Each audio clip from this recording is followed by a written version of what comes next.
ലത സൃജിക്കുട്ടിൻ്റെ പുതിയ വീഡിയോയിലേക്ക് നിങ്ങൾക്ക് എല്ലാവർക്കും സ്വാഗതം. ഞാനിന്നിവിടെ ഒരു പുഡിങ്ങാണ് ഉണ്ടാക്കുന്നത്, ബ്രെഡ് പുഡിങ്. പുഡിങ് ഉണ്ടാക്കാനായിട്ട് ഞാൻ ബ്രെഡും കസ്റ്റാർഡ് പൗഡറും ബിസ്ക്കറ്റുമാണ് ഇവിടെ ഉപയോഗിച്ചിട്ടുള്ളത്. അപ്പം അതിൻ്റെ ബ്രെഡിൻ്റെ 4 അറ്റങ്ങളൊക്കെ മുറിച്ച് മാറ്റി പുഡിങ് സെറ്റ് ചെയ്യാൻ വേണ്ടിയിട്ട് ആ ട്രേയിലേക്ക് ബ്രെഡ് വെച്ച് കൊടുത്തിട്ടുണ്ട്. ഇനി ഞാൻ ഒരു 1/2 ലിറ്റർ പാലാണ് എടുത്തിട്ടുള്ളത്, അത് തിളപ്പിക്കാൻ വേണ്ടിയിട്ട് വെച്ചിട്ടുണ്ട്. പിന്നീട് അതിലേക്ക് ഒരു 1/2 കപ്പ് പഞ്ചസാര ആഡ് ചെയ്ത് കൊടുത്തിട്ടുണ്ട്.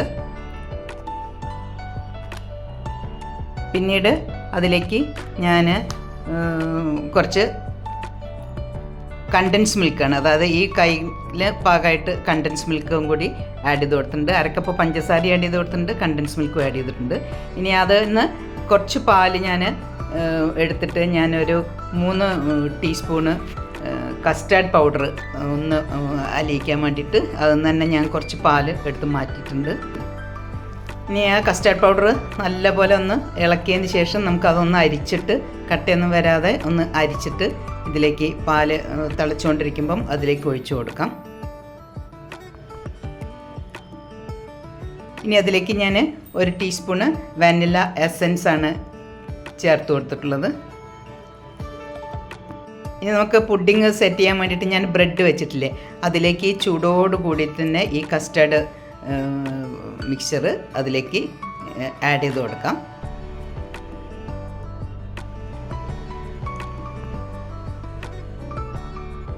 പിന്നീട് ഞാൻ മാരി ബിസ്ക്കറ്റിൻ്റെ ഒരു പാക്കറ്റിൽ നിന്ന് കുറച്ച് ബിസ്ക്കറ്റാണ് ഇതിൽ ഇട്ട് കൊടുക്കുന്നത്. ആ ബ്രെഡിൻ്റെ മേലെ അത് ഒഴിച്ചതിന് ശേഷമാണ് ഞാൻ ബിസ്ക്കറ്റ് വെച്ചിട്ടുള്ളത്.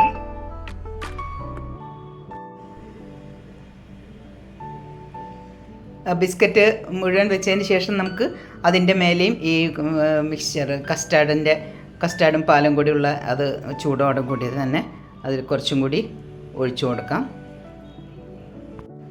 പിന്നീട് വീണ്ടും ആ ബിസ്ക്കറ്റിൻ്റെ മേലെ നമുക്ക് മുറിച്ച് വെച്ചിട്ടുള്ള ബ്രെഡിൻ്റെ പീസസ് വെച്ച് കൊടുക്കാം. വീണ്ടും ചൂടോട് കൂടി ആ കസ്റ്റാർഡും മിക്സ്ചർ അതിലേക്ക് ചേർത്ത് കൊടുക്കാം.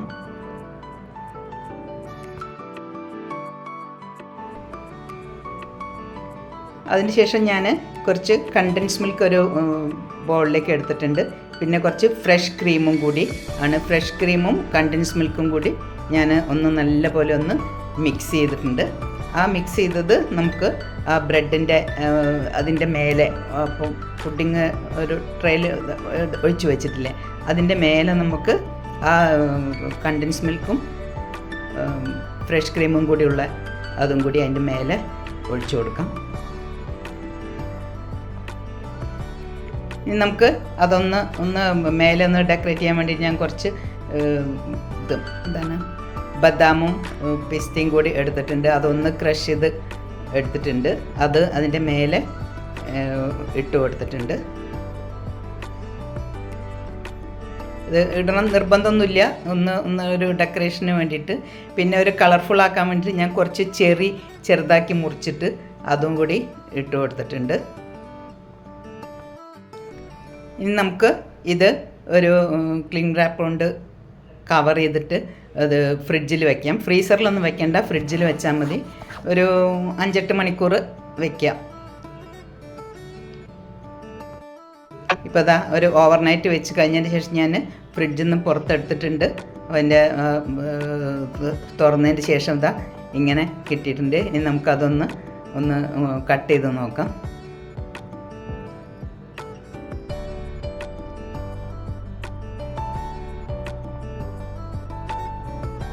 ഞാനൊരു പാത്രത്തിലേക്ക് ഇതാക്കിയതാണ്. അപ്പം നല്ല ഇതായിട്ട് കിട്ടിയിട്ടുണ്ട് പുഡിങ്. അപ്പോൾ നമുക്ക് ബ്രെഡ് ഉണ്ടെങ്കിൽ ബ്രെഡും കുറച്ച് ബിസ്ക്കറ്റും ഉണ്ടെങ്കിൽ ഒരു നല്ലൊരു ഡെസേർട്ട് ആയിട്ട് നമുക്ക് ഉണ്ടാക്കാവുന്നതാണ്.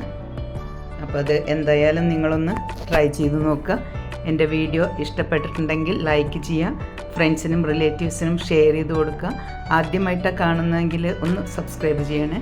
തൊട്ടടുത്തുള്ള ബെല്ലൈക്കൺ കൂടി എനേബിൾ ചെയ്ത് ഓൾ എന്ന് ക്ലിക്ക് ചെയ്താൽ ഞാനിടുന്ന വീഡിയോസിൻ്റെ നോട്ടിഫിക്കേഷൻസ് നിങ്ങൾക്ക് കിട്ടുന്നതായിരിക്കും.